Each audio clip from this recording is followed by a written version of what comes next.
Саламатсыздарбы урматтуу Марал ФМ радиосунун угармандары жана көрөрмандары, сиздер менен мен Багачиев Нурбек. Кайрадан биздин үй бүлө подкасты. Бүгүн сиздер менен ушундай бир суроо келди да, эмне үчүн Кыргызстанда бизде көп адамдар жанакындай жалганчы, алдамчыларга оңой ишенип ошолордун жанакындай тузактарына көп түшөт. Эмне үчүн пирамидаларга алданып атышат, эмне үчүн аттарын айтпай эле коелу, бирок жаман көрүнүштүү көп нерселер болуп атат. Эстүү, билимдүү, университетти бүтүргөн, кандайдыр бир деңгээли чоң бийиктикке жеткен адамдар деле кайрадан эле бизде алдамчылыкка көп канып түшүп калышат. Эмне себептен деп ошол боюнча сара эсеп кылдык дагы. Бүгүнкү темабыз ишенимдүү мамиле. Эгерде бир адамда, эгерде өзүнө болгон ишеними, ой жүгүртүүсү эгерде толугунан калыптанбаган болсо, ал адам башка бирөөнүн ою менен, башка бирөөнүн ой жүгүртүүсү менен, башка бирөөнүн каалоосу менен жашап калат.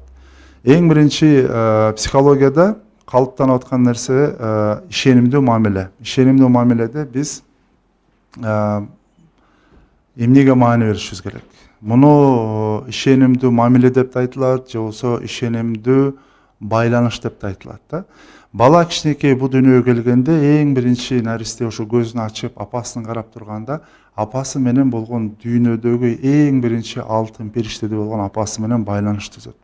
Байланыш түзгөндөн кийин, эгерде апасы жылмайып, кучагына алып, көбүрөөк кучактаган болсо, көбүрөөк эмизип, көбүрөөк мээримин төккөн болсо, ал бала бул дүйнөгө баардык нерсеге бактылуу болуп келет. Баардык нерсеге ишенимдүү карайт. Эч бир адамдан, башка бир адамдардан энесин, апасын кандай тааныган болсо, так ошондой эле көз карашта башка дүйнөнү тааный баштайт. Атасын да ошондой тааныйт, апасы дагы ошо атасын, мына сенин атаң деп туруп, атасы баланын жашоосуна кире баштайт дагы. Атасы үлгү катары жакшы сөздөрү менен, мамиле менен ишенимдүү байланыш түзө баштайт. Мындай айтканда, эң биринчи байланыш бул көз караш менен болот. Ошондуктан биз эмоционалдык байланыш дейбиз, эмоционалдык ишенимдүү байланыш десек дегенибизде, эң биринчи бул көз караш менен болот. Андан кийин көз рухтун күзгүсү деген бир сөз бар.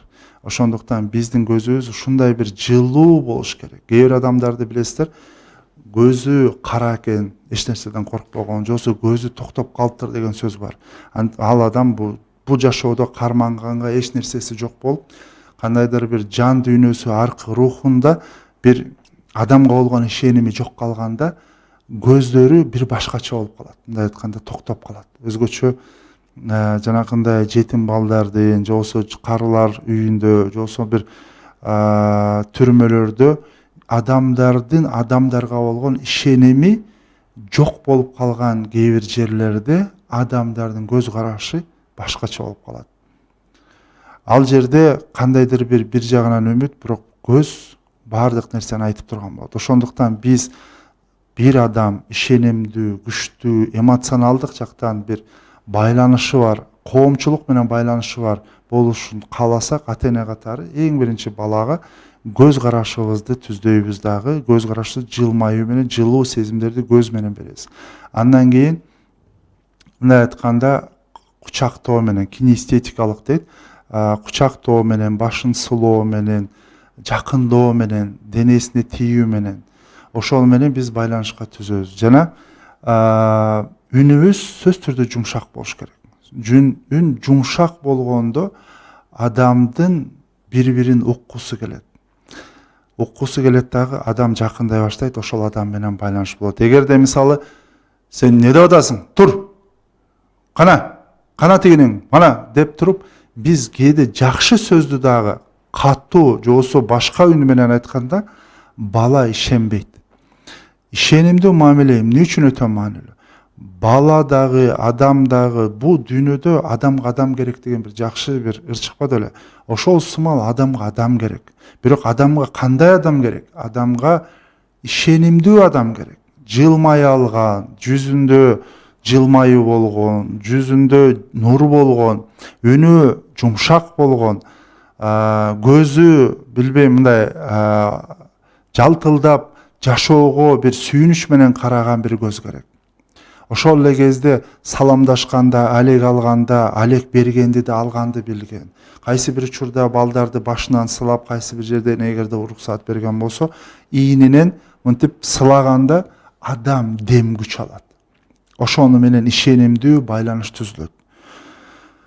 Эгерде биз ишенимдүү байланыштын бул негизи кичинекей чакта бала төрөлгөндөн бир 3-4 жашка чейин калыптанат. Бирок кээ бир учурларда ата-энелер миграцияда башка жакта же болбосо булга окшогон нерселер менен кийин таанышып калган учурларда кийинки 4-7 жаш арасында дагы ушул эле байланышты улантсак болот. Эгерде ушул учурда кайра өткөргөн болсок, бул ишенимдүү байланышты биз 7-14 жашта дагы жандандырсак болот. Бирок кичинекей бир айырма бар. Бала кезинде биз сөз түрдө туура жумшак үн менен, жакшы жылуу көз караш менен, кучактоо менен, сылоо менен же тийүү менен, кучактоодон өткөн ушундай бир чоң элексирге окшогон сыйкырдуу нерсени көрө элекмин. Мен өзүм ушу Соз балдар айылында 10 жылдан ашык иштеп атам. Ишенесиздерби? Кучактоо ушундай бир балдардын жан дүйнөсүн, баардык адамды сүйүнтүп, кубантып, эгерде сырколоп турган болсо айыктара турчу, жан дүйнөнү айыктара турчу нерсенин бирөөсү кучактоо. Ошон үчүн жанагындай обнимашки да. Обнимашки деп орусча айтылат, бирок кучактап, кел кучакташабыз. Кел кызым, же болбосо кел балам кучакташабыз деп. Эгерде 7 жашка чейин балдар кыздардын баары мындай чуркап эле сүйүнүп келип кучакташат. Анткени 7 жашка чейин баланын аң сезими дагы толо элек. Бала баардык нерсени жан дүйнөсү менен эмоционалдуу кабыл алат. Ошондуктан сиз балага эч нерсе айтпастан көз карашыңыз менен эле бир караганыңыз, кыймыл аракетиңиз, же болбосо бир көзүңүз, кабагыңыз менен бир караганда эле бала дароо эле жакшы адам экен, жаман экен, адам экен, же болбосо атамдын бүгүн мүнөзү начар экен, бүгүн маанайы начар экен, же маанайы жакшы экен деп дароо биле алат. Бирок 7-8-14 жашка чейин болсо, бул учурларда балдар кыздардын байланган бизден тышкары дагы ишенимдүү мамиледен тышкары, биз менен тышкары мектеп бар. Достору бар, тең туштары бар. Ошондуктан алар менен дагы байланыш түзүп атканда ушуга окшош эле байланыштар түзөсүңөр. 4-7 жаштагы эмоционалдык ишенимдүү байланышта, урматтуу ата-энелер, биз эмнеге маани беришибиз керек? Көп учурларда ошол учурда балдар келип биз менен отургусу келет, кучакташкысы келет, кээде жаткысы келет, кээде сиздердин төшөгүңүздөрдүн үстүнө жатып алып, ата мен бүгүн сер менен жатайынчы, апа сер менен жатайынчы деген учурлар болот. Кээде ошого уруксаат беришибиз керек акырындан.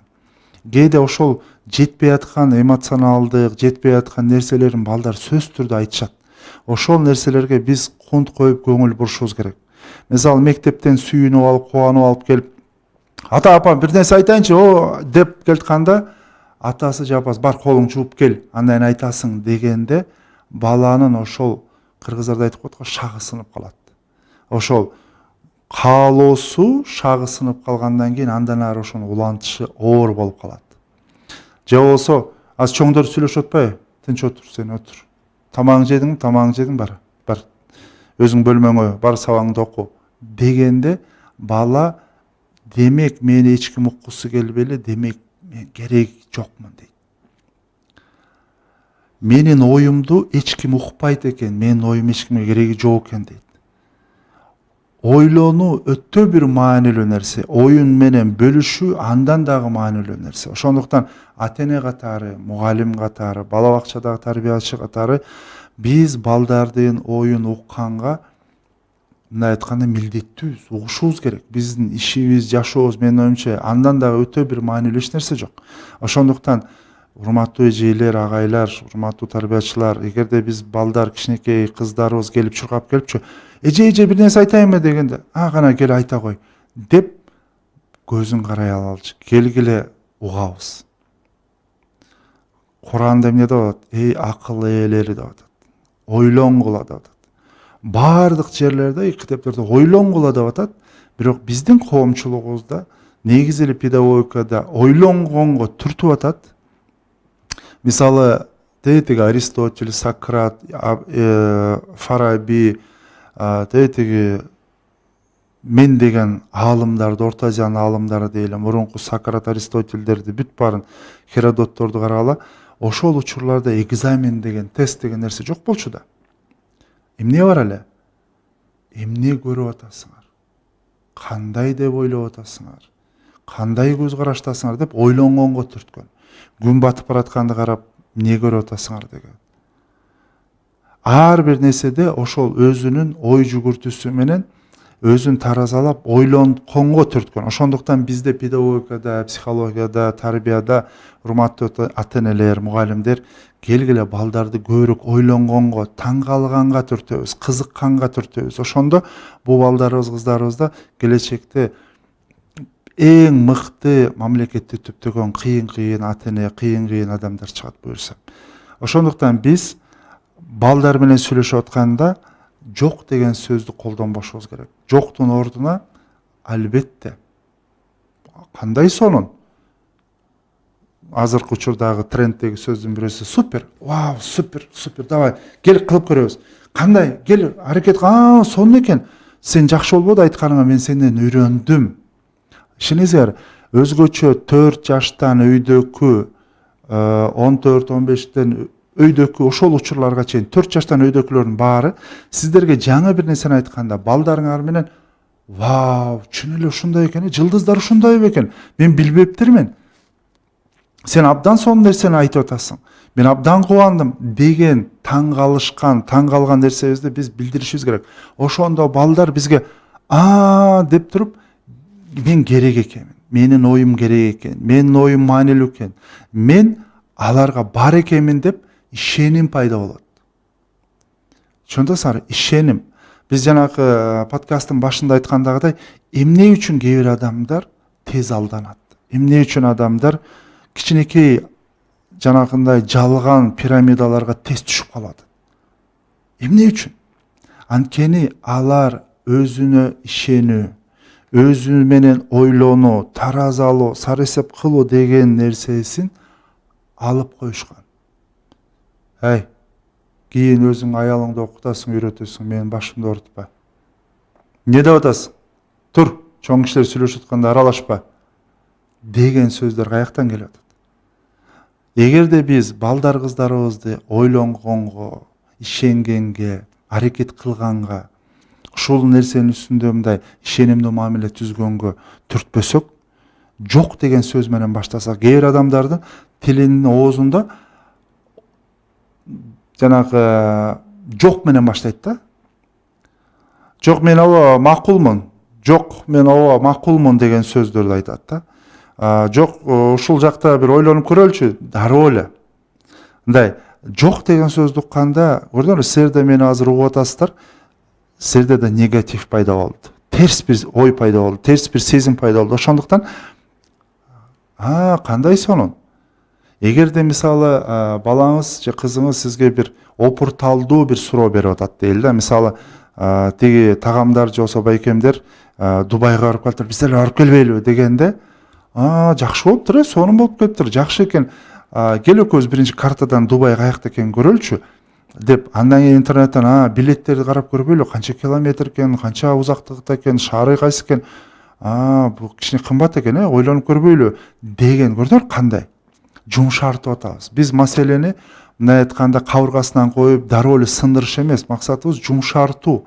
Ошол учурда кызыбызга же балабызга же ким менен ошону сүйлөшүп маектешип аткан болсок, ошол нерсени түшүндүрүп дароо жок деште эмес, бирок жумшартуу өтө маанилүү. Эгерде оң, макул боло турган нерсеңиз болсо, албетте сонун, туура айтып атасың, абдан сонун, оозуңа бал деген сөздөр кандай сонун. Биз ошол нерселерди колдонушубуз керек. Ишенесиздерби, эгерде биз үй бүлөдө ишенимди ушундай бир жакшы, бирибизге болгон жылуу мамилебизди күчтөнтүп, ар дайым коомчулугубузда жана чөйрөбүздө ошондой достор менен, ошондой кошуналар менен, ошондой бир коомчулукту түзгөн болсок, ишенесиңер, жанагындай жалганчы же болсо туура эмес жолдо жүргөн адамдар бизде эчтеке кыла албайт. Анткени дароо бактылуулук бул жыйынтык эмес да. Бактылуулук бул процесс. Мындай айтканда, биз күнүгө кичинекей нерселерден ыраазы болуп, кичинекей нерселерге бактылуу болушту өзүбүзгө жана балдарыбызга, өзүбүзгө жана коомчулукка ошону үйрөтүшүбүз керек. Биз билбейм, Дубайга же болбосо чоң үйүң болсо, же машинең болсо, же миллион акчаң болсо гана бактылуу болосуң деген кандайдыр бир маркетингдик көз карашты, же болбосо баланча жаш 22 жашта миллионер болду деген интернеттеги, инстаграмдагы жалган информацияларга сугарылып атабыз тилекке каршы. Ошондуктан ошондой нерселерден алыс болгонго аракет кылалы.